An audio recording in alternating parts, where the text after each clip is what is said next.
कौमी सलामती के मामले को अन्ना की भेंट चढ़ा दिया गया। हुकूमत ऑल पार्टीज कॉन्फ्रेंस से राह फरार इख्तियार कर गई। तहरीक इंसाफ ने तहरीरी दावतनामे की बात की तो नून लीग के अहम रहनुमा आड़े आ गए। जराये के मुताबिक अहम हुकूमती जमात पीपल्स पार्टी बाज़ाब्ता दावत की हामी थी।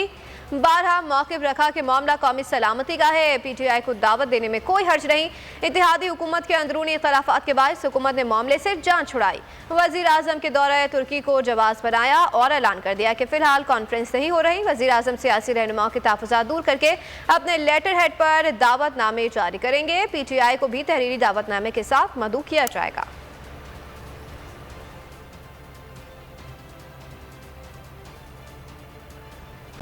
खूने नाहक बहुत पी चुकी ये जमीन, अब कोई दिन में ये खून उगलने को है। खत्म हो जाएगी ये तमाशागरी, वक्त पलटेगा रोजे जजा की तरह।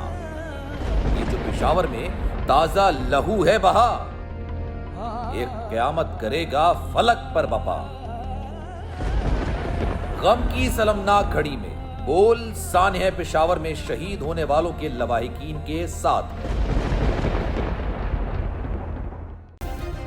सब्सक्राइब करें और बेल दबाएं ताकि कोई खबर रह न जाए।